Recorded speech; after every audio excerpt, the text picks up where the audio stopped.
흥분하는 게 최악입니다. 양 당사자를 함께 불러놓고 하는 조사가 원칙이거든요. 흥분을 하지 않아야 되는 것 플러스 나의 얘기를 정확하게 진술을 하는 게 중요한데 많은 말을 한다고 해서 도움이 되지는 않아요. 가사 조사를 할 때는 보고서가 2개가 작성이 되거든요.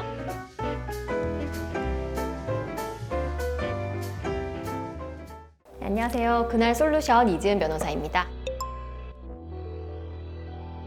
재판은 사실 3분에서 5분 정도밖에 시간을 주지 않아요. 하루에도 수십 건의 재판이 있기 때문에 그래서 재판부에서 당사자의 얘기를 마음 놓고 들을 수 있는 시간이 없습니다. 이걸 대신 들어주는 절차를 가사조사라고 생각을 하시면 되고요. 재판부에서 법원에 있는 가사조사관에게 별도의 명령을 내려서 이혼 사유, 친권 양육권, 그리고 양육비, 재산 분할, 위자료 이 전체적인 부분에 대해서 조사를 명령을 해서 그 조사관을 통해서 당사자의 얘기를 듣는 절차입니다.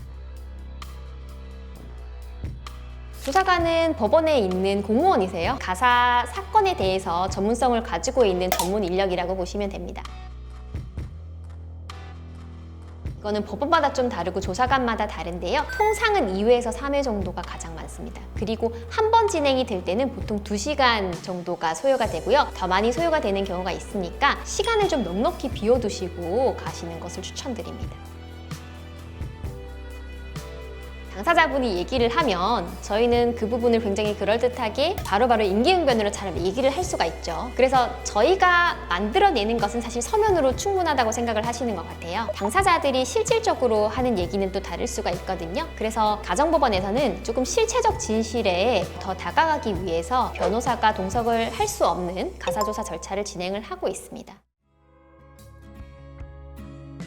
흥분하는 게 최악입니다. 가사조사는 양쪽이 어떻게 치고받느냐를 보는 조사이기 때문에 양 당사자를 함께 불러놓고 하는 조사가 원칙이거든요. 그래서 여기에서 중요한 것은 흥분을 하지 않아야 되는 것 플러스 나의 얘기를 정확하게 진술을 하는 게 중요한데 많은 말을 한다고 해서 도움이 되지는 않아요. 가사조사를 할 때는 보고서가 2개가 작성이 되거든요. 하나는 이제 사실 보고서라고 해서 당사자들이 진술하는 것을 굉장히 충실하게 반영하는 조사 보고서가 있고요. 다른 하나는 의견 보고서라고 해서 가사조사관이 자신의 의견을 넣는 보고서가 있어요.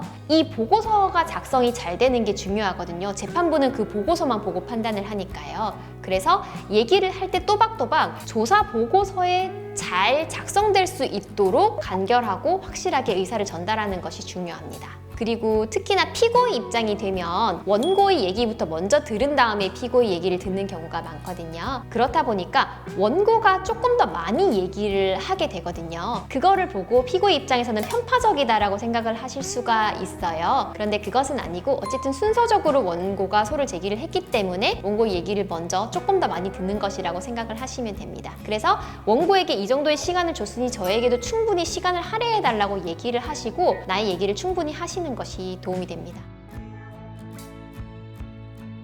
가사조사가 하루에 다 이루어지진 않거든요. 그래서 첫날은 보통 이혼 사유를 많이 다투는 사건 같은 경우에는 이혼 사유만 진행하다가 조사가 끝나는 경우도 있어요. 그래서 첫날 가실 때는 이혼 사유에 대해서 먼저 포커스를 두시고 준비를 하시는 것이 좋고요. 그 다음에 미성년 자녀가 있을 때는 그 다음 조사가 있을 때 친권 양육권에 대한 부분과 재산에 대한 부분도 반드시 물어보세요. 그래서 나는 이혼을 생각하고 있지 않으니까 재산 부분에 대해서는 생각하고 오지 않았습니다라는 대답을 하시지 않도록 원고가 청구하는 모든 항목 그리고 피고가 만약에 반소를 제기했다면 그 모든 항목에 대해서 준비를 하고 가시는 것이 좋습니다.